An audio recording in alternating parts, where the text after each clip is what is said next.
glad to see you all here, and hopefully you guys are all looking forward to another great year at the Information Assurance Student Group. So I'm Alec Gleason. I am the president for this year. Looking forward to a number of great events, cyber defense competitions that are coming up, possibly hack and crack-a-thons, more cyber defense competitions, and a lot of other fun that we're kind of rolling as we're going. So briefly, I'm going to have the cabinet up here and introduce themselves, possibly give a little background information. This is my 4th year here at the Information Assurance Student Group. This will be my 2nd year at IASG, the group that works a little bit behind the scenes to help set up a number of these competitions. I have worked or participated in a total of 7 cyber defense competitions now and 2 hackathons, and looking forward to some fun. And Mike? Why don't you go to Max? He's the next one down the line. Okay. Hey, how many of you guys are new to IASG? Has never been to an IASG meeting before? Wow, cool. How did you find out about the meeting?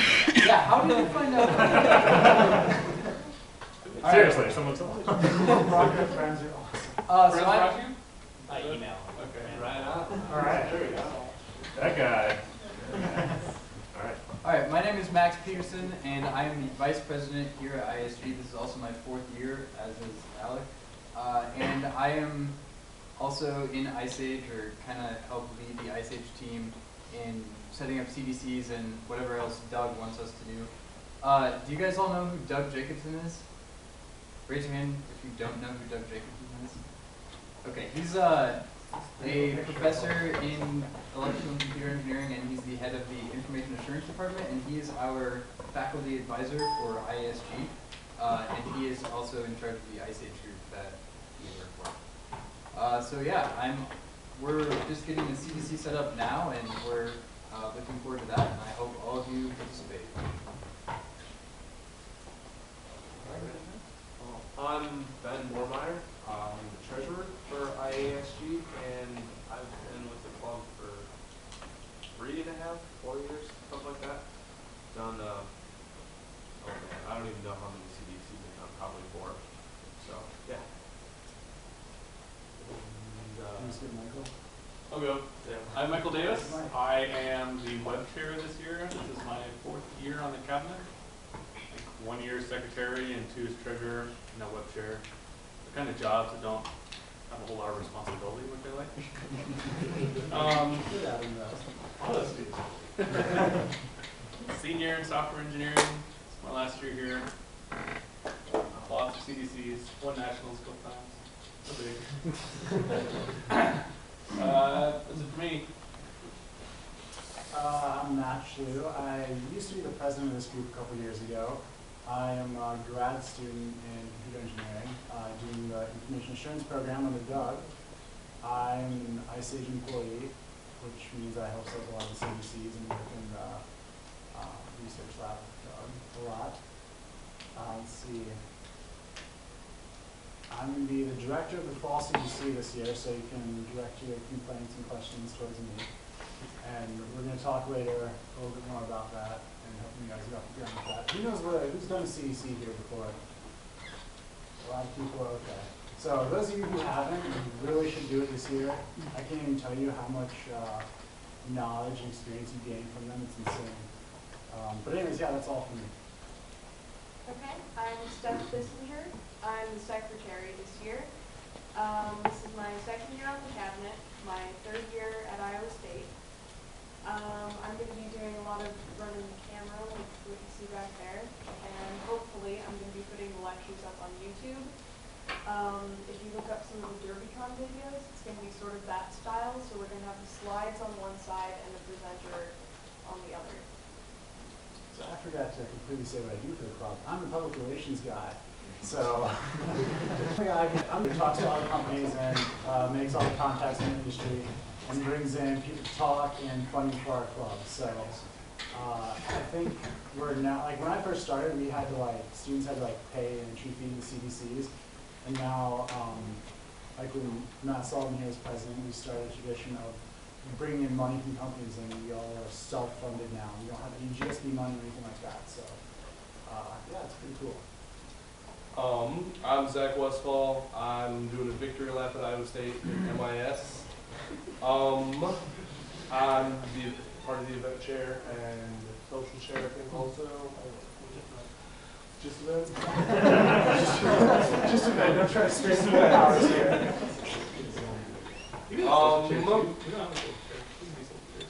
Yes. Social Social chair. chair now. Uncontested. You're a green chair, so No, it's a good day. you're good. So is that. Yes, we're both Zach, and we're both event chairs. I'm Zach Heilman. I'm in computer engineering last year, and yeah, most of my stuff has been getting all of giant, massive servers up and running for you guys. We have epic CDC. Who remembers the CDC with the physical boxes? Oh, yeah. Yeah. Wow, not very many. So we have 12 of those new boxes now with 72 72 gigs of gigs RAM RAM each. apiece. That's it. Altogether, there's Oh, like We're bumping up towards a Terabyte of RAM. terabyte Close of to a RAM. terabyte of RAM. You should just keep going on. CDC's got a lot better.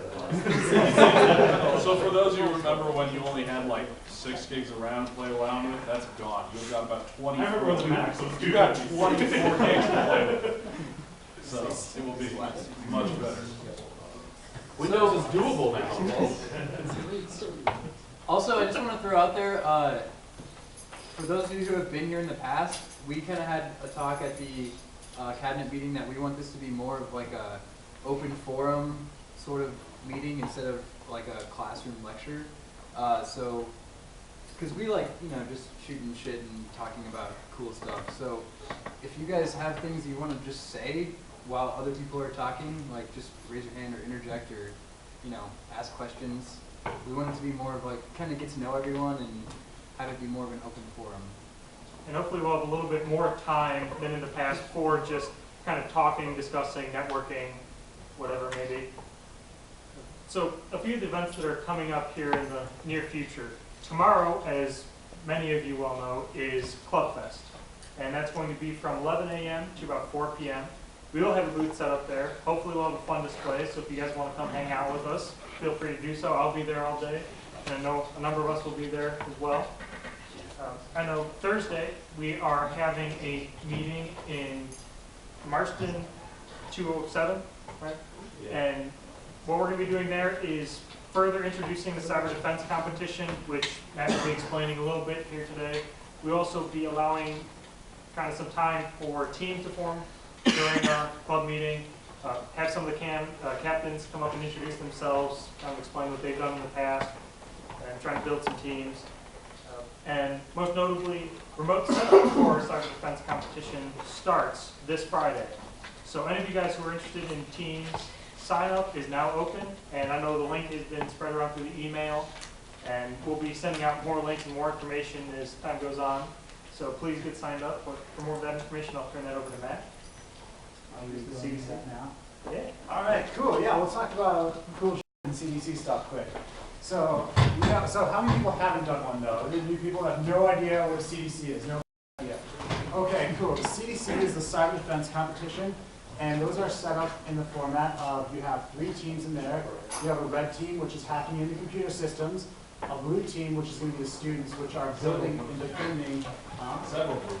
Yes, we're going to have several blue teams that are setting up and defending a computer network that simulates what a corporate environment would look like. And we worked a lot to set up a lot of scenarios that are similar to what we've seen in the real world.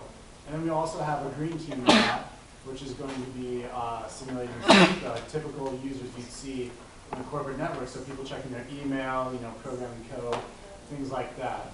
And so that's kind of that's one of the aspects that makes our cyber defense competitions different from things you'd see at other CDCs around the country, is that we have a green team and we focus a lot on usability and realistic network setups. So the CDC this year, it's a little bit different if you've done one before, in that it's now being offered as a class as well. So if you do the CDC and you sign up for, it's going to be CPRE 332X for experimental, and it's basically going to be, you go through the CDC and you write a couple papers about it afterwards, and you get a 1 credit on your transcript saying that you participated in the CDC. And the reason that came about is a lot of companies actually noticed that the students they were hiring who had done CDCs were way more qualified, way more experienced than students that had not done them. So they're like, hey, how can, we don't want someone to just put on the resume, I've done a CDC, and we don't really know whether they have or not. And maybe they just showed up and hung out. So the company's like, how can we find a way to, get this on the transcript and to actually, pass the class and we're successful at CDC, and that's going to give you a leg up at being recruited at companies. I know so far this year we've talked to Boeing, Principal Financial, PwC pen testing firm, PricewaterhouseCoopers. They mostly go by PwC though. So, and we've also talked to McLeodry and Web Filings, and they're all going to be at the career fair, and they're all going to be looking for people who have done CDCs or participated in them. And it's really going to give you a lot of leeway into starting a conversation about internships and job opportunities. I've noticed that a lot of students who do these are a lot more experienced. So about the CDC this year, we're starting up sign-up teams this week. There's a Google form where you go and put in all the relevant information about yourself and your teammates. And we'll have teams formed this Friday. We'll have open the remote setup where you can get your networks and start reading over the scenario and the rule sets. It'll tell you, yes, you're not participating. I sense that there are a lot of people in the audience who don't entirely know what a CDC is. You want to do a TLDR? You kind of do. Okay. Do not. Pay attention. I've seen a lot of people looking around confused. I went over all the colors and their rules. Okay. You've done like 30 of them. I'm not even talking to staff. Does anyone have any questions they want to ask at this moment? Do you want to give your version of the TLDR CDC? Just in case I missed something. Well, it seems like you wanted to. So. No. Mike, this isn't a question and answer time. Shut up. That class, Yes. so that thing is awesome. It's pass fail. You don't have to do well in the CDC to take the class. It's not like what it is. And it's repeatable, so you get 1 credit every CDC, which is going to be like 2 a year. Is it graded? You will have to do Pass fail. Paul, we had a question, right? Yes. Is it too late to sign up for this class? No. No, it's not. I talked to the instructor, and they're going to be signing ad slips for the next week or 2. So I have a couple syllabuses for the class down here. You can come and grab one, read over it. It's run by Dr. Julie Hirsch. She's one of a former PhD student of our advisor, Doug. And so she's going to help people get signed up. And, they realize that this is the first time they've run this. And we're not announcing until after the ad drop date is over with. So has anyone ever used the pink slips to add or drop classes? It's the same thing. You can pick them up in the engineering or whatever college you're in, advisor's office. And you can go to Julie Hirsch's office and meet their engineering and get those signed. And so I'll make sure to email this out to the club as well. And you can come grab some of the syllabuses for the class if you want to look it over. Just so you know, the credit doesn't actually count for you for anything like on your degree audit or anything, but like you said, it's useful for companies to be able to see that on your transcript. And since it's an experimental course, maybe if all of you sign up for it and it goes well, then maybe they can work it into some degree programs.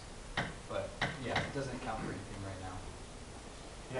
Yeah, it's still the first semester of class is always going to be experimental. So What sounds more awesome, that you did 17 credit hours or 18 credit hours? yeah, I can say that yeah, go ahead. Is it like a legitimate course, like lectures and stuff like that, or is it just you sign up and do the season? It's going to sign up, and I'm pretty sure it's going to be in an online format. So there's going to be a class in your web CT. You're just going to submit some paperwork. Blackboard. So I'm starting to use web CT.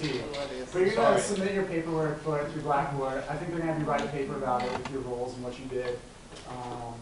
And you'll probably submit your... There's 7 questions about the CDC in a prescribed format. It's relatively painless. That's right from the instructor. It's really painless to do. Yeah, so I can say that the last 3 jobs or internships I've had, I've been recruited right out of IASG. It's either been giving lectures here, or I've had last year Web Filings saw me at the National CDC and was like, that was a cool network setup. Do you want to come be a cloud architect here? Okay. So that's literally happens a lot. And so I can guarantee you this club is going to help you a lot in your schoolwork.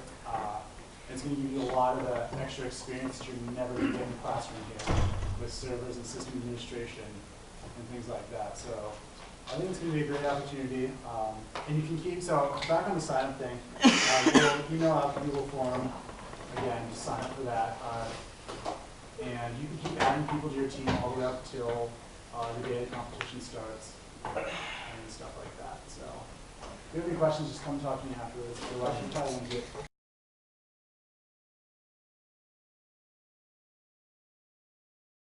Cookie Catcher, which is a project that I wrote for my graduate degree, and it is a pretty neat project. There's a lot of new stuff that got rolled in this past spring in preparation for my graduation. We can talk about some of those things, or we can talk about something completely different. Admittedly, I have one that I would probably prefer versus the other. The second one is a talk about some really cool things that I've learned to kind of do recently involving preventing attacks, but also then attacking back and some kind of new ways that people are getting into systems. And so what I'm going to leave it up to is actually you guys to vote. So if you'd rather hear about all the new stuff in my project that I did for my graduate degree, Cookie Catcher, raise your hand.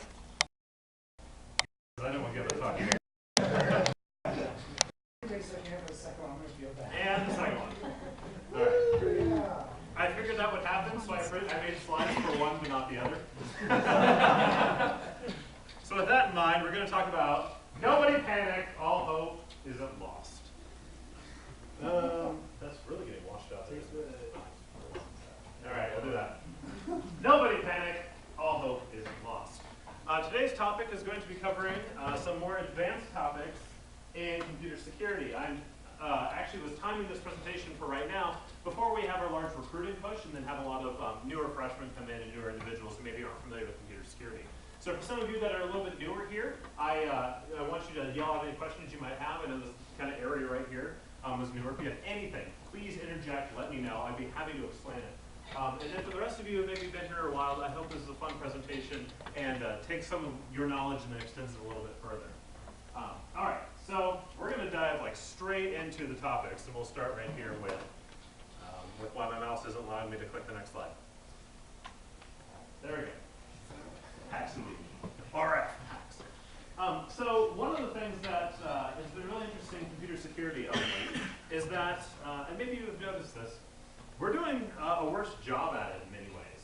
I'm sure you noticed or heard that I think the New York Times and even Twitter had their DNS hijacked by the Syrian Electronic Army. There's just a lot of crazy stuff going on right now. And what's happening is that we're moving our targets. It used to be, think about 2008 for example. In 2008, 90% of attacks that were being conducted against servers. I would find your server, I'd find a weakness in it, I would exploit that weakness. And we've gone completely the other direction. So by 2010, they've gone from 90% to 50% in 2 years. And now today, it's down somewhere in like the 20s or less. Why is that? What's changed? Please. Any guesses? I'll take anything. Cloud-based personalization. I'm going to address whether or not you're right in a second. Maybe because I don't want to give it all away. You're right. It's harder to write exploits than it is to attack users. Those were the two answers I was looking for. I will take Kevin's first. Kevin says we're using cloud services more. We're not relying on our own systems. Amen. As a security person, I go, finally, because we were really bad at patching. We were awful at it. I worked for many places, and one that I did an internship at many years ago was one of my very first internships. We were running things on really old machines, really old servers. Couldn't update the versions on those servers. Anyone who's done IT work, have you ever worked on systems like you can't update that OS or you can't patch that because it'll break, right? We've all seen that if we do IT work. That's really bad. And so we moved to this cloud platform as a service, which is what web filings does as well. We run a Google App Engine. We don't have to worry about that. And it's actually really liberating. Now the second is to what Ben was talking about then, which is that with part of it being harder to now attack these endpoint systems, it just becomes so much easier because users are stupid. And so they'll click stuff. And we harvest that ability that we know that they're going to click on our stuff. And keep in mind that the best part about exploitation is that in a lot of cases, it only takes one. You know, I can throw out a bunch of phishing emails, and I only really need one to come back to run my malware, and then for me to get access to the system, and therefore the network they're plugged into. So I need to develop newer, better ways of detecting these types of things, because the simple hardening of systems is not really working as well anymore. So what we need to do is to actually find attackers as they come in.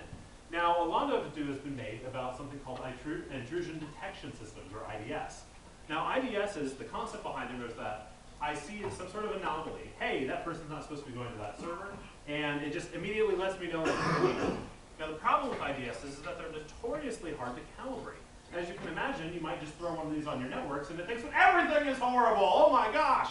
And it takes a lot of time, a lot of system engineering time and dedication to get these things tuned right. At the end of the day, most organizations, if they have one, don't pay attention to it. And the number of organizations that have one in the first place is very, very low. I mean, we're talking, you know, probably less than 1%. And so what do we do about that problem? And what we do is we invent our own solutions. We invent more novel solutions to these issues. So instead of running an IDS, which is going to be constantly annoying, we try to make the attacker make a lot of noise. As you can imagine, if somebody is burglarizing your house, you hope that they make a lot of noise and knock over a bunch of stuff versus coming in completely silently through the window. So what we want to do is we want to make our house obnoxiously noisy, so that when an attacker comes through the window, unfortunately they have to step on, like, you know, crinkly paper, wrapping paper or something, all the way through the hallway. And so let's talk about ways we can do that. Number one is robots.txt. Robots.txt is a file that you place on your website. If you have a laptop with you and you want to check this out, go to like, you know, ebay.com/robots.txt. And what it will do is robots tell search engines where to not index.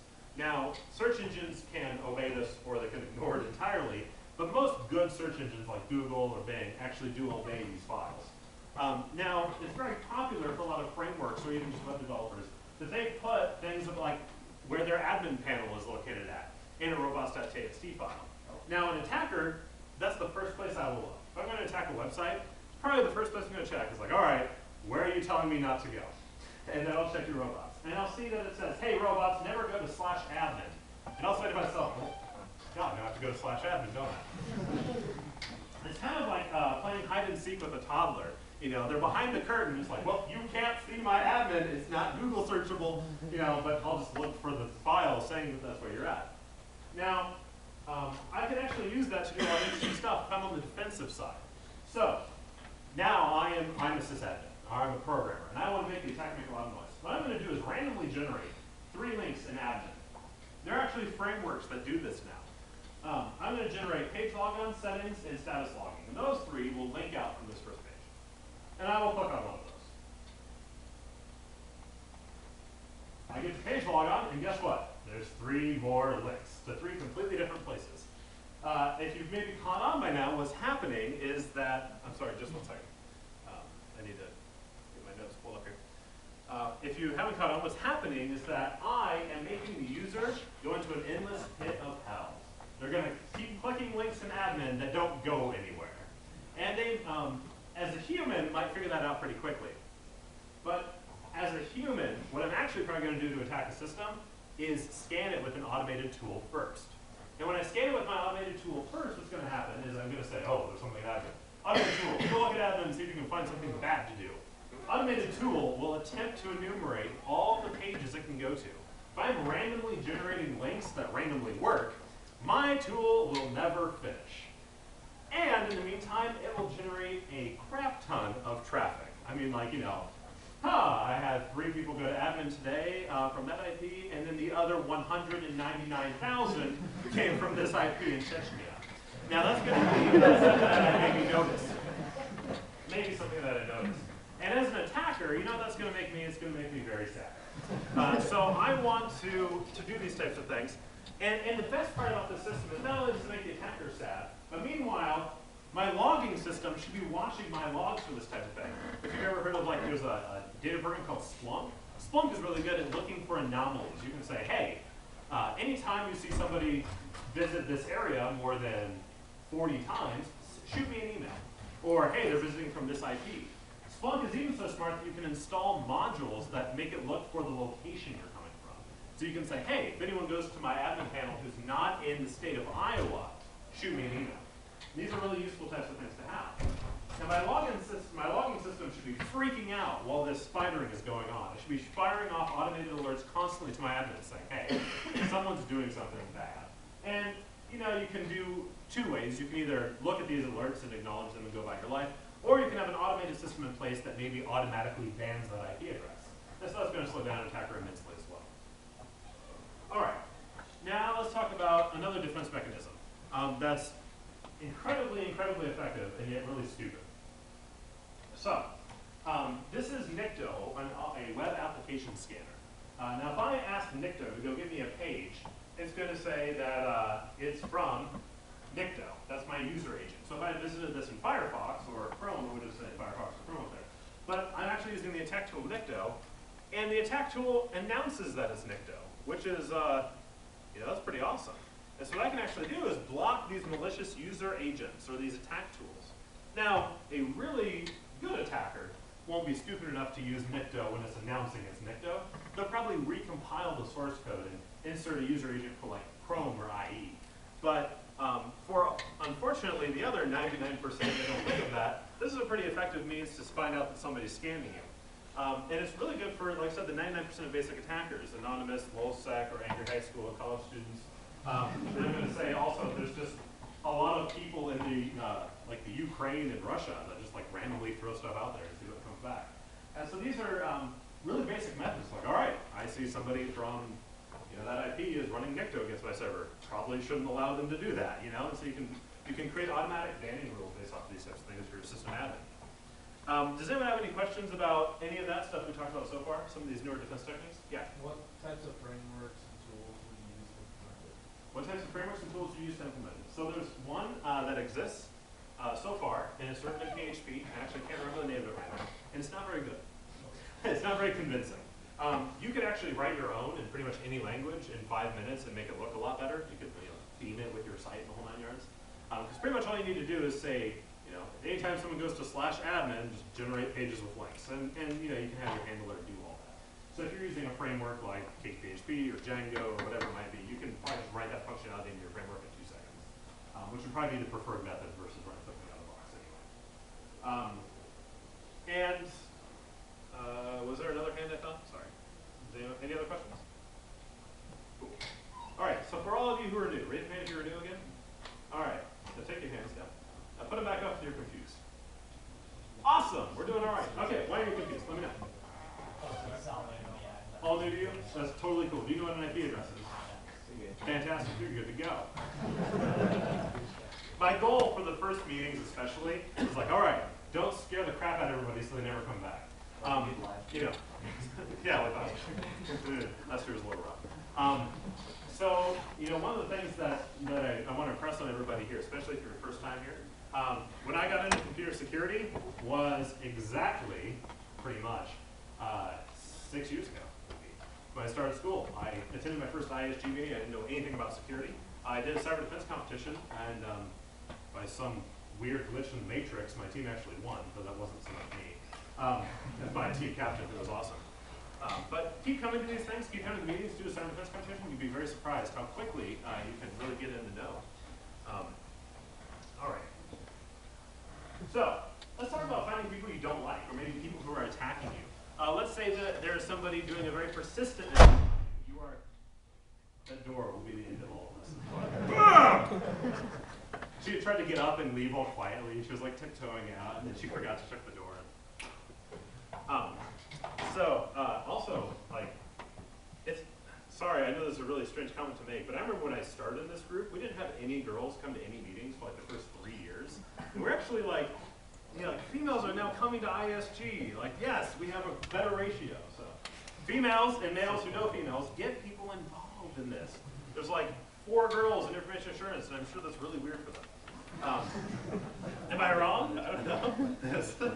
Steph's like, it is surrounded by a bunch of weird, socially awkward penguins.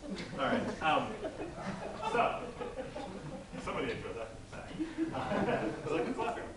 All right. So, finding people you don't like. Attackers often use Tor or anonymous proxies to try to cover their tracks. And I want you to just know right now, if you are using Tor to cover any illegal activity, trust me, that's a horrible idea, okay? We have a lot of evidence to show that that has gotten really out of hand. And so it's one of these things where everyone's like, yep, NSA is watching everything. Well, there's actually some evidence now with all the Snowden stuff, and some people have been talking. They're probably controlling a significant portion of exit nodes, which means that they can unmask it in 2 seconds. So if you're gonna do something to subvert the state, Tor may not be your best approach. All right, so we're going to find people we don't necessarily like who are attacking us if they're using a proxy or Tor. Now, because people often leak this information out, all we need to have them do is maybe open something that will cause a network connection to call us. If we can get somebody to give up their location outside of the browser, we'll be able to track what IP address they're coming from. In those 50% or so cases where they're maybe not using the Tor browser, or where they are using the Tor browser bundle, and not when they're doing things like a clean VM. All right, so I'm going to show you guys an interesting little trick. For anyone who recognizes that's HTML code. It's the code that we use to build web pages. Now you might think to yourself, okay, it's a web page. Now what if I told you that you can take this, save it to a file, change the extension to .doc, and this comes out. Crazy, right? So it actually, Microsoft Office, not only Office, but even OpenOffice, LibreOffice, and Office for Mac, all of those attempt to parse HTML in .doc format. Why? Because pretty much Microsoft, when they made the .doc format, said, well, no matter what, just give it your best shot, and try to parse it out. So what you can see is, of course, our text that says there's nothing to see here, but what you also see is that we're including an image and a CSS style sheet. And both of those are being referenced from track this. You might ask yourself, if you're a little bit more technical, why both? It's because some versions, such as I think Mac for Office, doesn't actually do image loading. It will only do the style sheet loading. And then on Windows, it's like vice versa. So if you put both in, you cover all OSs and all software platforms. Does it actually parse CSS? No, but it does call for it. It will not parse it, but it will call it up. What's funny, actually, so let's talk about this real quick for some of you super nerds in here. So if you're doing this in Office for Windows, it uses IE to go get it. And so if there's a major IE vuln, in some very, very specific cases, you might be able to actually, if you have an overflow or something because you have too much data in some object, you can actually retrieve that object, cause it to run that if you overflow, and then do all sorts of crazy things. So a very small subset of IE vulns will actually work with this, which is hilarious. Anyway, so like I said, so you come up with this. Now, as you've accessed this document, in the background it's going to trackingserver.com and getting track this. And so you click on this and you open it up and the matrix happens and all your internets go through the series of tubes, and out on the other side, on my web server, I track this server, comes this. And it gives my IP address and says I went to track this. And the 200 stands for, okay, yep, that's here. So now I have the user's IP address, and very likely, if they're just not covering their tracks incredibly well, this probably leaked their real-world IP address to me. And then once I have the real-world IP address, I can, of course, do something like this and send in the SWAT team after them. I want to bring up, because it's kind of interesting, that this has been used in cases where, how do I phrase this? So FBI has used this on a regular basis to track people who are doing significantly horrible bad things. We're talking about child molestation and child pornography rings, stuff like that, kidnapping. So in the event that you have a contact and maybe they're talking over chat with them or something like that, you might say, hey, have you seen, you have a wanted poster out? And they just flip it. Take a look at this doc file, and they open the doc file to see the wanted poster, and sure enough, it calls out their IP address. And then you can subpoena the ISP, say who had that IP address and where were they at this time, and away you go. All right, so now we're going to do 180.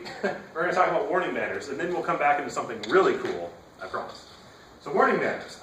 You've all probably accessed a system and it's warning, you consent to blah, and your firstborn will be taken from you. Have you all seen those? You go to an SSH session or whatever, or the privacy policy on a website. We will track you, and we will find you, and then we will kill you.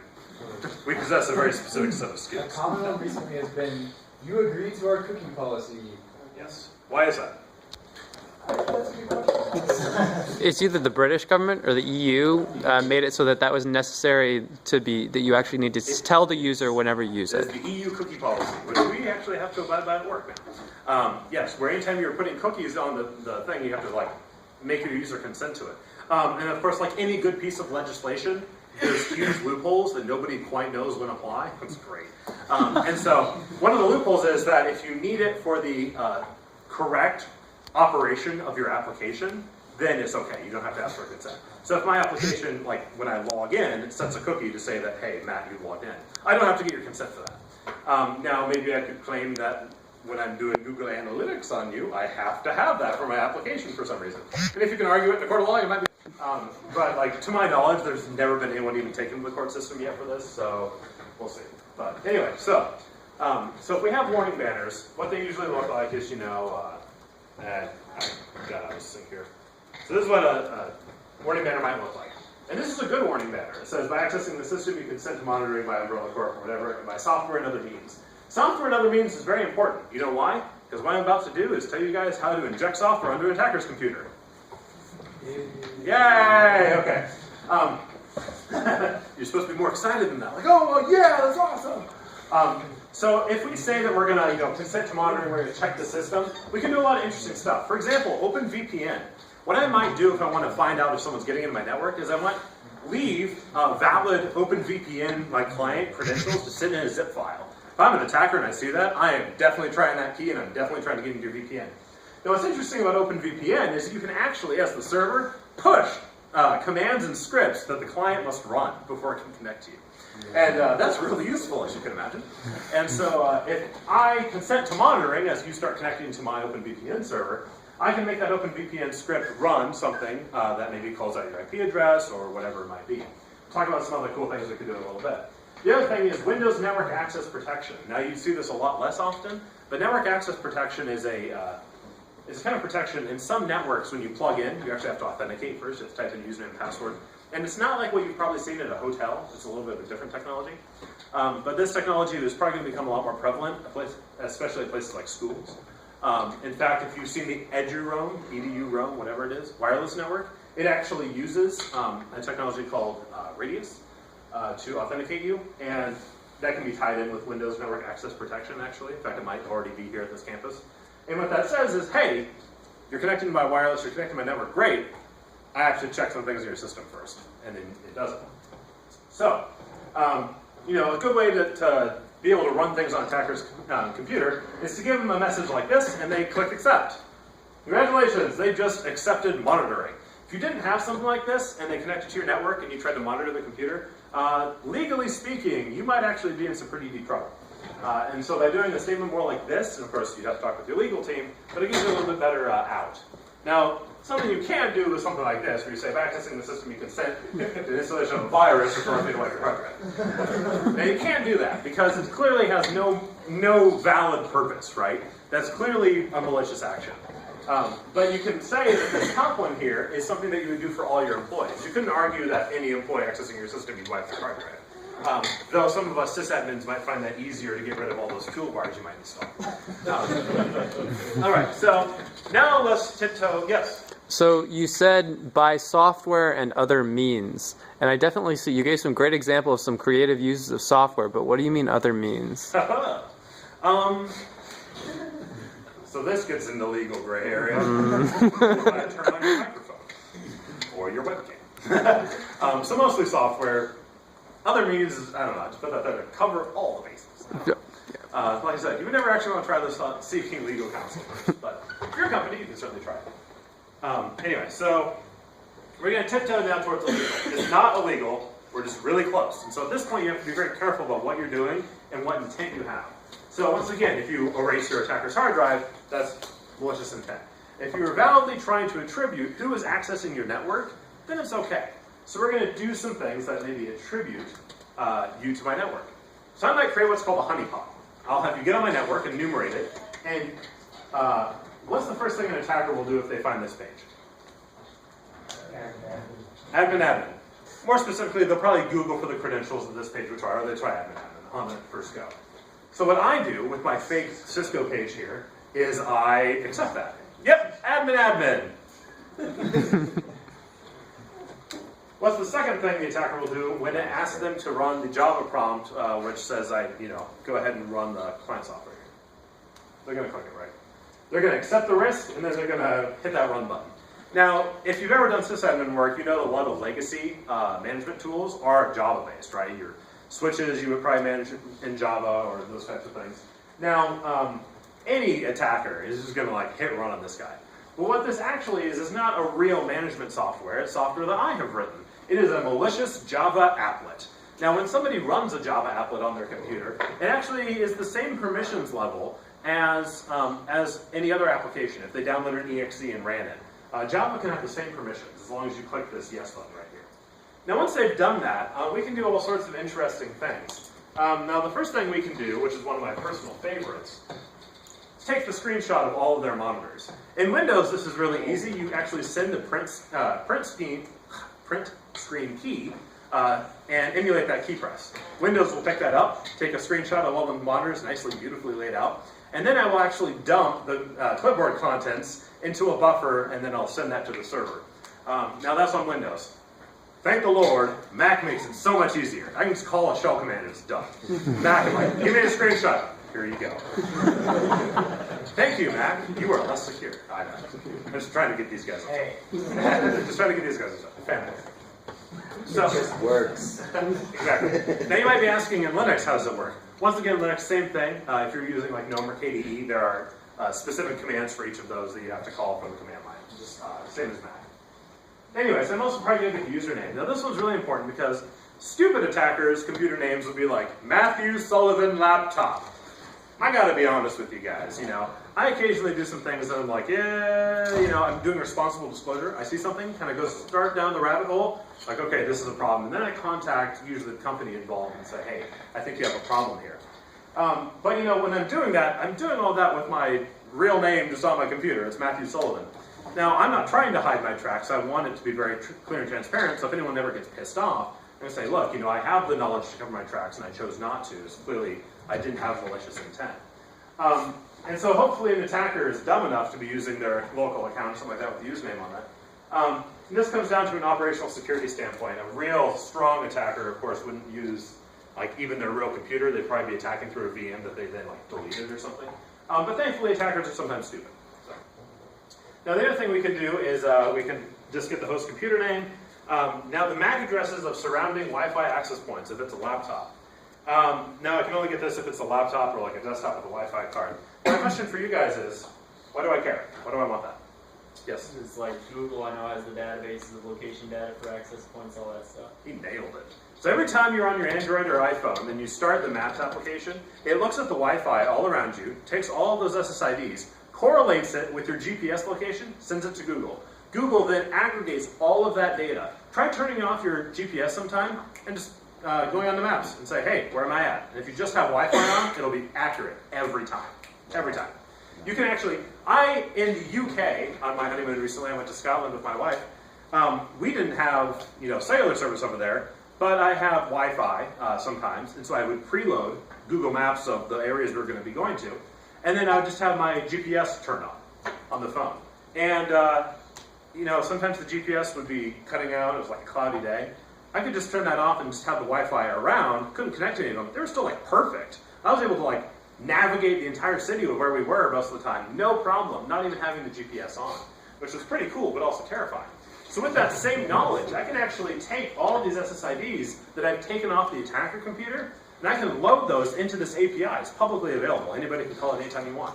You give it that list of SSIDs, you know what it's going to do? It's going to reply back with the latitude and longitude and its best guess of accuracy. How close are you actually probably to that? And if you're thinking, well, how close would that be? Well, let me tell you something. If you're sitting in my old apartment, it's within about 3 feet. If you're sitting in my new apartment, it's within about 5 feet. So it's pretty darned accurate. So if you're an attacker, this is really going to screw you, because with the legal process, it becomes a really annoying thing to get the IP address and subpoena for it. And by the time the police do all of that, it's going to be a long time. You got to get a judge to sign off on the subpoena. A lot easier to just get your latitude and longitude from your leaky Mac. I'm not picking on Mac, calm down. Max was like, what? Whatever platform you use. When I met him, he was like, Windows, Windows, Windows, PC, Mac suck. And like, he is ultra fanboy the other direction. It's crazy. All right. Like I said, everything we've done so far is probably legal. Probably. No, I said probably. Well, the reality of it is, nobody knows. These things have been done. They have been done. They have been used in a court of law as evidence.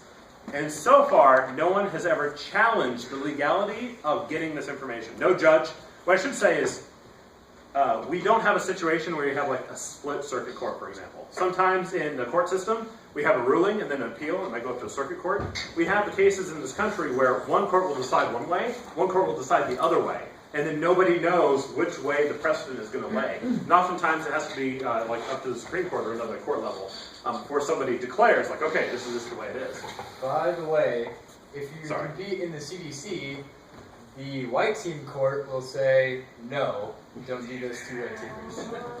I just want you to know, like, some of the level of red teamers that are coming in, don't try this and anger them. They will envy you. A lot better about a lot of horrible things myself lately, so if you piss me off, who knows? Don't piss him off, it's not a bad time. Nah, I'm not dealing with those guys level. Alright, so everything we've done is probably legal. I'm sorry, I want to be like, wherever everybody's time. Are we doing okay on time? We want to keep going? You have a minute. Okay, I have about probably 10 more minutes of stuff. Raise your hands if you want me to keep going. We'll judge it that way. Okay, thanks guys, appreciate it. Alright, then we'll wrap it up here. See you later, man. Alright, thanks for coming anybody, especially if you had like 6. Are you okay? You just like nailed that wall. For anyone who's watching on the video, he just like ran into a wall. Love you, buddy. Alright, so, now we'll talk about one other thing, and this is my last slide. So we got about 10 minutes here. Bypassing antivirus. So if you're running antivirus on a computer, congratulations, you are doing nothing for yourself. No, that's not entirely true. You're preventing the lowest level of attacks, the attacks by truly stupid people. But if you're going up against an even slightly intelligent attacker, they're probably going to get around your antivirus. I'm here to tell you how we're going to get around your antivirus, so you can better protect yourself. So, first of all, bypassing antivirus is getting a lot easier, primarily because there's a lot of well-documented methods for doing so. Back in the days, even maybe 4 years ago, maybe 6 years ago when I started at college here, antivirus was actually pretty effective. Attacks took a long time. It didn't mutate that often. It's pretty much like, oh yeah, same old exploit code. Well, today there's a lot of newer ways that we can get around antivirus. I'm going to give an example of one here, and it's Python encapsulation. You can do something really interesting. You can actually take your code that you're going to do something malicious with. You can dump it to its hex form. This assembly is all hex. What I can actually do is take that and encapsulate it in a Python source code file. And I can ask Python that when the Python script runs, please run that assembly payload. Now I do one further step after that. For Windows, I take this Python code, and I can actually convert Python to an exe file. And so what I've done is encapsulated an attack vector into Python, and Python into an exe. When my antivirus, which is heuristics-based, sees this, it's going to say, oh, it's Python. If I wanted to, and it's probably going to trust it. Now, if I wanted to detect this as an antivirus vendor, what I pretty much have to look for is any time anyone's running Python. And you can't really do that. Now, some companies might do that. They might think that's perfectly fine. For anyone who doesn't have any awareness, where I work, we only code in Python. Like, 99% and HTML and JavaScript. Okay, whatever. Anyway, a lot of what we do is in Python. A significant amount. Blocking Python means that we all go home because we can't have jobs anymore. So what do we do? And there's a lot of other, and this isn't the solution. You can't just start blocking languages because you could do this in a lot of languages. You could do this in Java. I don't know how. I know how to do it in Alec. I don't know how to do it in Java. I'm sure there's a way. And so these are the types of things that we're getting a lot better at. And there's really no way to detect these accurately that anyone's found so far. Now this type of thing is also getting really bad because targeted attacks are becoming much more frequent. You can probably imagine at these hacks that we've had recently with the Syrian Electronic Army, they're probably using malware payloads that they crafted themselves. That would just be my guess, because it's going to be a lot easier to get around antivirus that way. The people that they're attacking, things like the New York Times and Twitter and all these people, I'm sure they're running antivirus. So the first thing I would do is try to make sure it was a payload that didn't trigger antivirus. And so what I'll do in a targeted attack is I'll make my own. And it's a lot harder to detect, in fact nearly impossible. And in addition, it's really not going to have any existing solution to find it. What I mean by that is your antivirus, the way it operates is when it sees something that it doesn't trust, or when the antivirus company has found out a new virus comes out, what they do is they make kind of like a signature of what it would do or what it should be doing. They add it to their heuristics database. And once they have that database in place, your computer goes and grabs a new copy like every day or something. So the thing is if no one's seen my malware before, it's going to have a really hard time finding it. And so what I'm going to do as an attacker is just write my own little program that does something horrible. This Java applet that I was telling you about, if I open source the code to do that, if I wrote code for that, open sourced it, overnight it wouldn't work because the antivirus people would be like, oh, we should watch for anything that looks like it's doing that. But if I just took that code right now and then attacked ISU with it, I would probably have like a 100% success rate running it on a computer, not getting people to click on it. But as you can imagine, that's really tough. And so there's honestly only one solution, and that's education. So we've passed the days now where antivirus is effective. If you're running antivirus, like I said, it is protecting you from a lot of threats. One of the really common ones that we just see over and over again is malware, somebody getting a hold of a website, a legitimate website, and they maybe break into the WordPress install, and they start injecting iframes at the bottom of the page, which load malware or other badware. Now, the generic term for this code is typically malware gen A, and all it does is just this line of JavaScript. But the thing is, everyone uses that one line of JavaScript. And so it's actually really effective because you might be browsing any site on Earth. In fact, recently at work, we had a client, which was a client, and I'm trying to phrase this in such a way that I can talk about it publicly. We just had a client who, we went to their website, and our antivirus went off. And we were like, what? And they asked me to take a look at it, and sure enough, our client actually was serving malware from their domain, and they had no idea. We had to call them and say, hey, you're serving malware to the world, just so you're aware. They were like, oh! So it was very alarming for them. And, and so that antivirus protects us as a company because that one generic threat is one that ours detects. And so in a lot of these cases, it's still very good to run. So I'm not preaching to not run antivirus. I'm preaching that while you run antivirus, the other 90% of your risk is still there, and that depends on you. Yes? What antivirus do you run? What antivirus do I run? Yeah. So in the personal realm, I use Windows. And so I like Microsoft Security Essentials a lot. It's really lightweight, and it seems to do the job. At work, we use a solution, which is one of the corporate solutions, which is pretty widely used. Now, you especially use like a wider use one, because usually it's easier to manage those on a larger scale. I can see a piece of like a program name that someone has sent to my staff, and I can just block that. If I see a virus get emailed to all of my staff, I can just be like, oh, blacklist that name, never let anybody run it, and then I can't run it. But for personal use, definitely probably Microsoft Security Essentials, in my opinion. Does anyone differ? I agree. I've never gotten a virus since I started using it. But I'm also not. I've never gotten a virus ever because I'm not dumb. Right, exactly. Right. All right. Personal antivirus is called Mac OS 10. Personal antivirus is Mac OS 10. That Java thing would have killed you if I would have sent that to you. If you were dumb enough to click yes. But all right. So that's the thing, right? Is really watch what you click. Like really, really. The worst thing about us security people is how many of you have seen that certificate invalid error, right? The big red page comes up. We tech people are significantly more likely to ignore those on our bank's website. Kid you not. There have been studies. If you get that on your bank's website, you're more likely to be like, yeah, whatever. What? You should be definitely the person freaking out about that. So once again, anytime you see those, panic a little bit. They're actually meaningful. Because if you get that on your bank's website, it's likely me doing something horrible to you. If I'm running a fake wireless access point, I might be man-in-the-middling all of your traffic. And I might make your SSL sites fail their check because I'm man-in-the-middling your SSL sites. So just because you're on SSL, but you get a certificate failure, that means that I can see what you're doing. That's bad. All right. Now, with that, I have concluded. I just want everyone to be reminded that CDC is a great thing to get involved in. I firmly believe in that. This will be like the 28th CDC I've been to or something. I lost track a long time ago.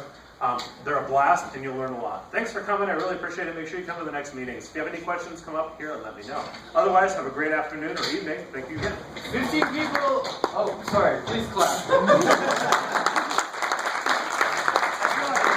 What's that commercial with the basketball player and like the kid throws the cereal? No! That's what that felt like right there.